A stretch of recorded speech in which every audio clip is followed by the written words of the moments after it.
This is our third video for water aerobics, our third video. So you've got two with a bunch of supplemental stuff that I've sent out to you, and this is the third one. And I'm starting a little bit different. I'm already starting down. I know the last one we talked about a lot of warm-ups that you do when you are in bed, stretching in a bed. So those haven't changed. You still need to keep up with those. You need to still keep up with the 3 for 30, which means that every 30 minutes trying to do something. Stretching, getting up, walking around, using your legs, bending over, something of that sort that you need to do that. But today I wanted to be a little bit more specific on some stuff from those of you that really are taking away some things to work on. This one, I'm kind of laughing about this one because this one's almost specifically for Randy, him and his biking, so I think that's kind of funny that I'm saying this. But anyway, I've talked to you about uses of balls before. This is an actual bender ball, which is used for that purpose here.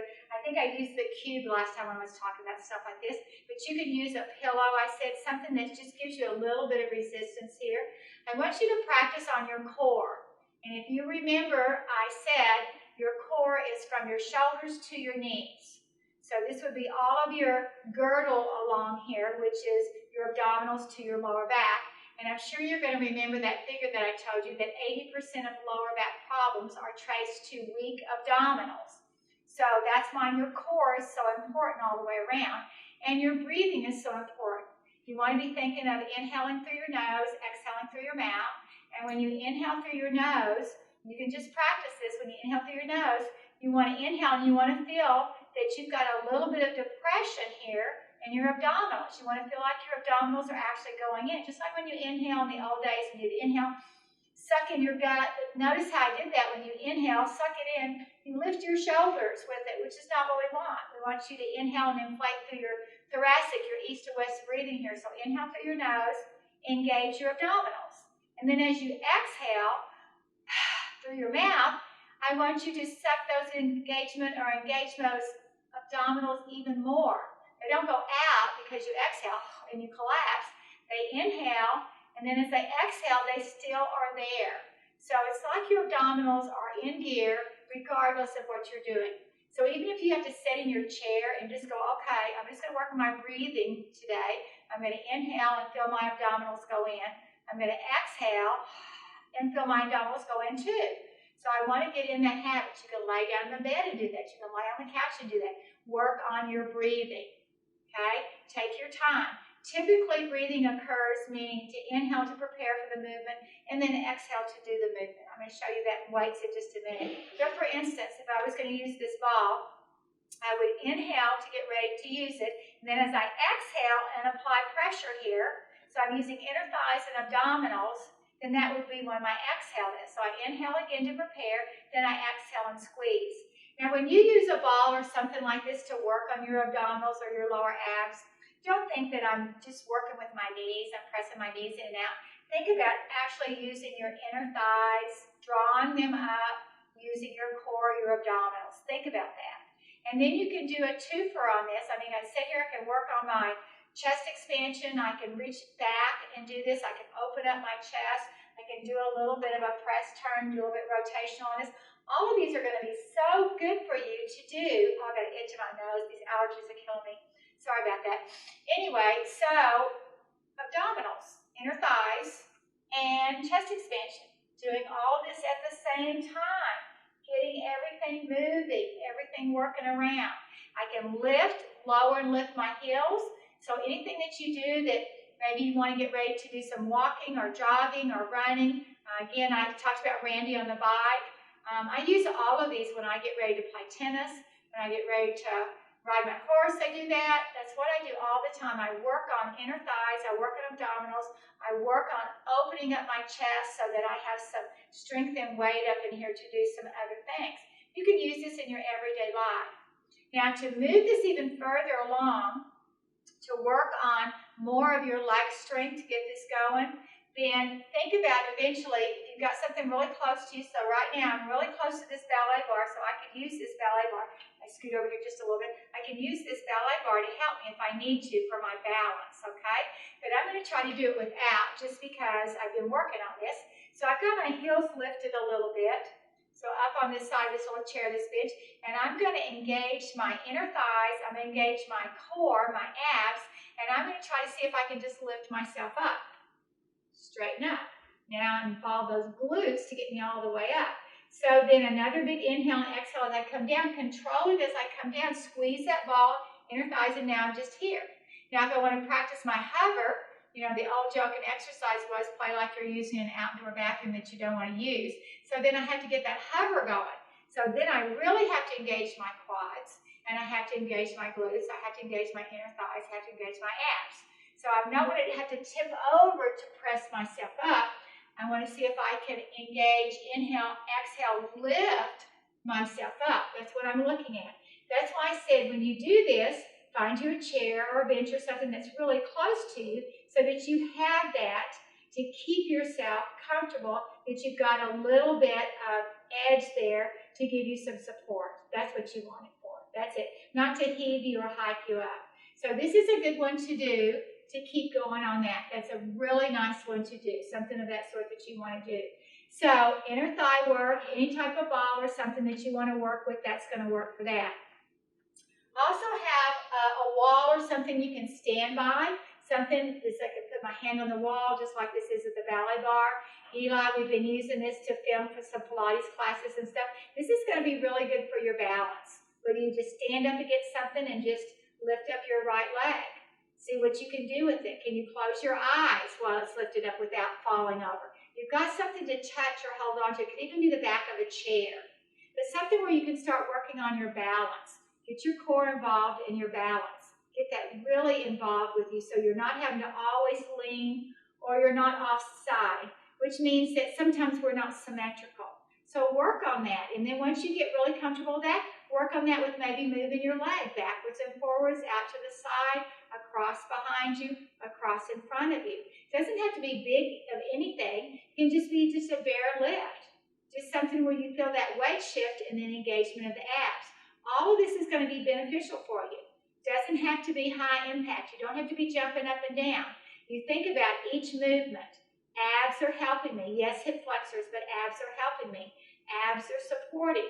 Now I'm working a little bit on adduction out in the inside thighs. Now as I bring it back behind me, I'm working on my glutes, my hiney muscles. Then as I bring it across my body, I'm working a little bit on my obliques or that rotation. So all of those motions are going to work. Shifting legs, all of those. Make sure you do it equal. Again, it doesn't have to be fast. It can be slow. You can take your time.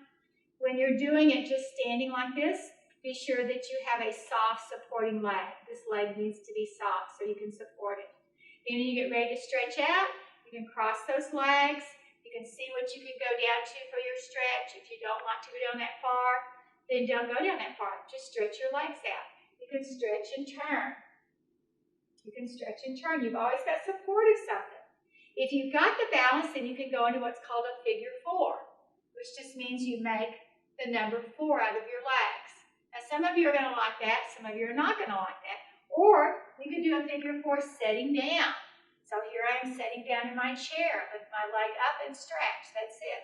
Just stretch out here.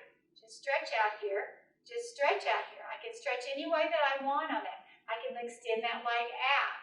Just something that gives me a little bit of a stretch. And I can do that on both sides, both figure 4s, on both sides, stretching out. Opening up, stretching through, reaching through, anything that you want to do, just trying to set a little bit differently than what you usually do set. Another thing to do is stretches when you're just sitting nice and upright. I can turn and stretch. I can turn and stretch. I can do a little bit of a saw and stretch out. You can look all of these up. It's just a matter of doing them. That didn't take 2 seconds to do that. And that's going to be so helpful for your back, so helpful for your shoulders, so helpful for your inside-outside thighs. Just that little bit of stretch, just any of that going on is going to help you. So think about ways that you can do that keep you every day up and fit so that you're feeling comfortable. I know the last one I talked about cardio, sitting down in a chair and doing the marches, and the little jumping jacks and stuff like that. Well, today I wanted to talk about more things that you could do that allowed you to be standing, all of those. Everybody's had this before where you stand up against the wall. And if you want to put something underneath your seat that you would sit down onto, then that's fine. Bring your feet out to where you can see your toes in front of your knees, and then practice sitting. Go down as far as you feel comfortable, practice sitting. As far as you feel comfortable, practice sitting. Once you feel like you can't do that anymore, then walk yourself back up the wall. Practice sitting, practice sitting. Engaging the abdominal floor, engaging those abs, engaging those quads, and come on back up. Any of those will work. So practice doing those. Stretches, the same thing up against the wall. You know, everybody's done the different stretches to where you press your arms up against the wall. You can do opposition press against the wall. You can reach up over to press the wall. You can reach the same arm up to press the wall. Any of those stretches are going to help you. Any of those. Getting a broomstick. Just like we've done in class when we had the big long body bar and we stretched on that. We took the tubing and stretched. You've just got to make a list of things and do it. You don't just kind of hopscotch around and say what I forgot. You make a list and say, okay, I need to stretch. What do you need to stretch? You need to stretch your legs, your back. You want to do one of each. Then pick one of each. Write down what you can remember. Write down how long. You have a clock or a watch by you. Say, okay, I'm going to hold this stretch right here. I'm going to hold it for 5 seconds. 5, 4, 3, 2, 1. I'm going to change and do the other side. 5, 4, 3, 2, and 1. I'm going to sit right here. I'm going to squat. 5, 4, 3, 2, 1. 5, 4, 3, 2, and 1. Any of those things that's going to help you. I know several people were telling me about different things that didn't feel comfortable to them. Any kind of ball, the harder it is, the better it is. But if you have a tennis ball or a racquetball, I have a baseball at home that I use a little bit. Then if I've got something going on, a little kink or something, then I've got that ball that I can rub along. I can do that up and down right here, that little kink that I've got that's not been working lately. I can get that all rubbed out. I can do the same thing if it's in my shoulder. Oh my gosh, I found the spot already. And I can roll it around in my shoulder. I'd rather do this up against the wall than lay down on the floor because it's not very forgiving for my whole body weight. Right here, it's really easy to find those spots to kind of rub onto around. I could do the same thing to the back of my leg. I could do the same thing to my arm. I could roll the back of my arm on it or even in my shoulder blade. So find you a ball of some sort that's kind of hard. Could be a baseball. This is a tennis ball. Plenty of those out there. Racquetball, something of that sort. I wouldn't get much smaller, but something of this sort will really help. Along your neck is great. Any of that is really going to make a big difference to help you out if you have really sore spots going. Another thing that involves a little bit of cardio, which I find this interesting. These are called gliders, and you can actually get them to where they're like paper plates, these gliders.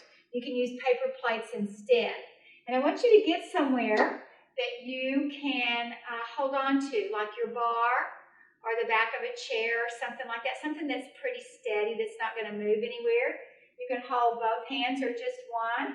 And the supporting leg is always the leg that's the softest and bent. And on this one, you just slide back and forth. That's all you do. You slide it back and forth, back and forth, back and forth, back and forth. If you really want to go deep, you can go really deep, but you have to pull yourself back up. You can go really deep, pull yourself back up. You can do the same thing out to the side. So I can turn sideways. Now I'm on the other foot, and I can bring it out to the side. I can keep this knee bent and bring it out and in, out and in. So inside, outside, ab and adduction. Takes nothing to do that. I could do that in my bare feet. I probably wouldn't want to have socks on because the socks would be kind of slick. I could do it in my bare feet, I could do it with shoes. And this could be a paper plate on your kitchen floor or a paper plate in your bathroom. You're holding onto the door. I don't know, wherever you have room to do it. I have tons of places I could go out the back of my patio, hold on to my door, and I could do it on the tile on the patio. and it would work. And you wouldn't have to buy a glider. You could just do just a paper plates. They work just as well. So you can see how you can do some leg work on that. You can do some really fast leg work. You can do some slow leg work. Work on your flexibility. You can do circles with it. Lift this stuff up. You can do circles with it. All this stuff is going to help you with things that we did in class. Now, I don't like to tell you the things that are getting down on the floor to do with this because then they get really, really particular. But all of these things are very easy to do standing up, just using your own body weight. And you've got something to support you. So to think you're going to get off balance, no, you're not going to get off balance doing it. And it's going to help your core because you are standing. Those are the things I really want you to think about because you're standing. So these would be the disc or the movements on the disc. You can do as many of them as you want, as repetitive as you want. The other thing that we have going for us, small hand weights. And I think that I told you that you can use water bottles.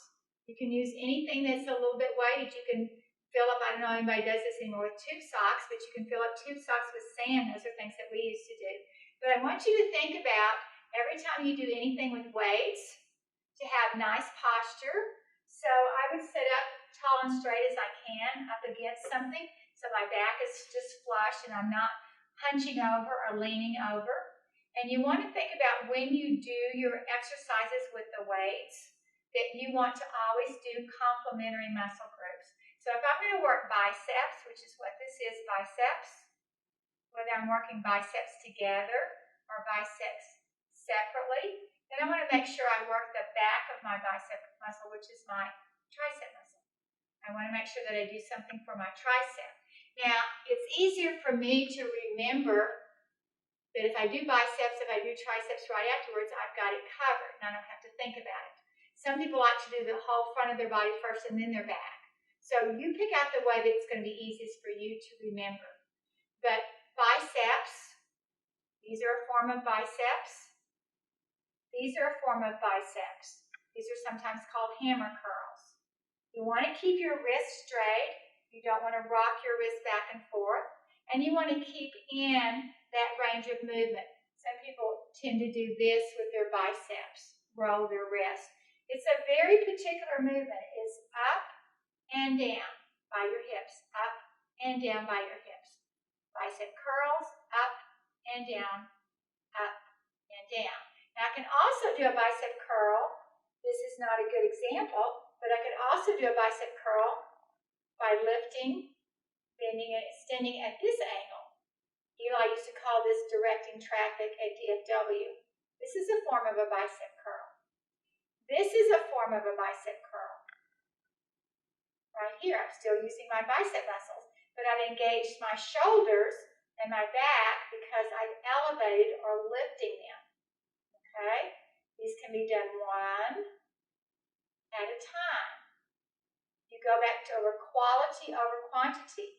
Sitting up tall and straight means that my abs are working also. Now, I'm not putting leg movements with this because I don't want to make it more confusing for you. Rows. These are sometimes called low rows. Reach forward and bring it back. They're called low because my palms are facing each other and I'm staying low by my ribs. These are higher rows because I'm up by my shoulders. My wrists are still straight. Fingertips out. Pull back in, shoulder level. Fingertips out, back in, shoulder level. I've got another edge here. We have a tendency to use an acronym called SEW, S-E-W, where we want our wrist, elbows, and shoulders. SEW is spelled shoulders, elbows, and wrist in one line instead of out of alignment. So you can see that everything's in line, everything's in line. From my shoulders to my elbows to my wrists, and my wrist to my elbows to my shoulders. So I've done the low rows, I've done the high rows, I've done the biceps, low biceps, hammer curls with them, higher biceps, keeping my biceps engaged, opening, closing my arms. So now this involves my pecs, opening, closing my arms. Now if I want to do another press, I can call this an overhead press because I'm pressing up over my head. Up,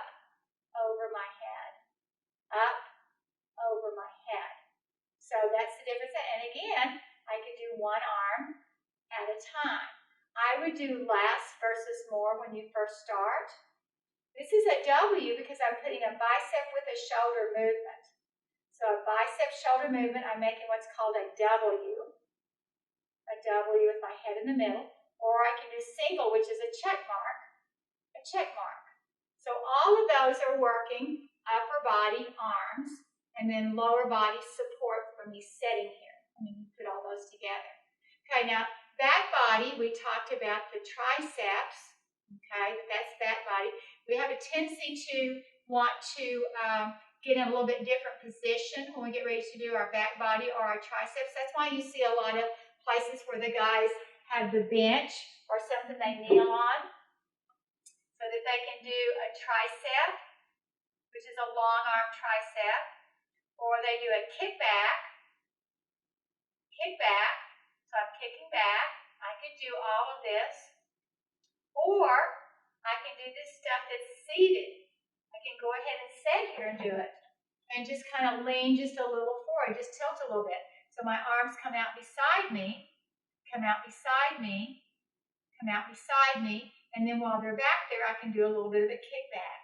Now I do know that I talked about the fly last time, which you can lean over and do that, where you open and close your arms from your side. But you control them. They have a tendency on the fly for people to open and then just let them come down. Open and then just let them come down. So I just want to think about my arms and then have a really soft grip. I joke in my classes right now and say, you don't have to have a death grip on your equipment because everybody has their own and they're not going to steal yours. So I want you to remember that you want to have an easy grip as you do your flies. And so think about this movement. I'm opening and closing my armpits. Opening and closing my armpits. Opening and closing my armpits. And it's similar to the hug the tree, only it's not the same angle. The hug the tree, a little bit different angle. Hug the tree, a little bit different angle. Okay? So all of those have to be more upright. Now I can put my weights together, or I can just grab one weight, or I can have the weights by the end. We've done this in class before where you lift up and above, and you do a tricep movement. So I'm only extending from the elbows to the wrists. My shoulders aren't leaning forward and backwards. I'm only extending straight up. This is a piece of cake for you guys to do with a water bottle. So think about this. If I want to know my tricep is working, right here, this is my tricep muscle, grab this. I'm going to extend my arm up and bring it down. If this muscle right here tries to grab and get away from me and I feel it tighten up, then I know that I'm using that tricep muscle. So all of those are working together. I can do that. Sometimes we'll call this a skull crusher because you're bringing it right towards your head. Sometimes you'll hear people refer to this as shaving their head. Sometimes you'll make a little diagonal of it and elbows straighten and bend, straighten and bend. So any way that you can form any of those actions, therefore your triceps. Chest expansion is really popular. Bringing those arms back and around, because we have to open up our chest because we spend most of our time here on the computer, here on our cell phone, here if we're reading, here if we're watching TV. We've got this rounded posture, so to open it up, that's where the chest expansion comes in. Chest expansion, we're expanding our chest, we're holding it back. Remember the exercise we did with the tubing? We would press it around our ribs and hold it back and then have a little bit of a tug. That's the same thing right there. Or we would take that behind us with the bar and we'd hold and stretch out. So you want to make sure you get your chest expansions in. Something that I have added to chest expansion this year is not only is our chest expansion, we want to hold this if we have it. I want you to turn and look. Have a little rotation with your body so that you turn and look. And then back to the center. Inhale, exhale, turn and look. And back to the center. You want to do that to both sides. And then another nice little add-on that adds a stretch is the ear to the shoulder, not dropping down, just tilting the head over, bringing it back up to center, and tilting the head over and bringing it back up to center. So all of those are going to be really helpful for you. And they're all small weights. This is only 3 pounds. You can get 1, 2, 3 pound weights. You don't need really heavy weights. You don't want to make your shoulders hurt. You don't want to make your wrist and hand hurt. You just want something that's going to activate and get those muscles warmed up and say, yes, I need to be able to lift or turn or pull or carry a certain amount of weight. And if I don't practice, if I don't have some type of weight work, I'm not going to be able to do it. And then those of you that have arthritis and your hands aren't working as well, you need to move those hands. They're going to hurt regardless, but they're going to hurt a lot less when they can keep moving before they kind of, as my folks said, stove up on you, before they get too stiff. So we need to keep them to where they've got some action on. We need to keep something going on with them, with your hands. So all of these are really good. We've done this before, these nice little circles back and forth. You can even roll your wrist just a little bit and roll your wrist to side. We don't have any weight put on them. And roll them up and down. Feel those muscles just stretch out. These are all really easy things to do. Just nice little easy things to do. In and out, open and close. In and out, open and close. Easy grip on those weights right here. Oh, opening up. That little T-Rex movement. Opening from the insides of the arms, opening and closing. Those work really well. The little offering movement. I offer it to you forward. Offer it to you forward. See, I'm setting up really tall and straight. I'm trying to keep my abs engaged is what I'm trying to do. We can offer something out and then open, present it, and then bring it back in. I can open and turn, rotate, and bring it back in. Open and turn, rotate, and bring it back in. Open and turn, rotate, and bring it back in. I know some of you may have a little bit of carpal tunnel, some of you may be working on your computers too much, but any of those actions, any of those, making sure you keep those wrists going, making sure that those fingers are nice and loose. Remember how we used to end classes by going up through our middle finger, ring finger, pinky, and then doing it again for the index, the middle, the ring, the pinky, pressing, pressing, pressing, pressing, pressing, press, press, press, press, press.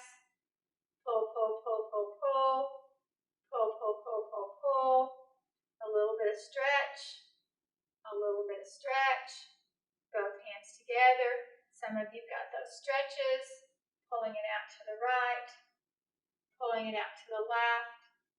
Good. Arms up and over the head, stretch, turn and look. Inhale, exhale, up, over and stretch, turn and look. Good. Remember the arms folding over, and I'm seated, I'm not even standing. Seated and bring it over. Remember we had our hand over, and we were really easy with the head when we had that nice little stretch on our neck. Turn and look towards our elbow. Stretch, inhale, exhale, the other side over. Oh my goodness. Turn and look towards your elbow, a nice little stretch. Have the stretch behind the body, one come across, and one come across, and then across the upper body, and then across the upper body. And then those huge, wonderful hugs, shoulder to shoulder. Exhale and bring it down. So I had my left over my right. Inhale, exhale, now I have my right over my left. And I bring it down.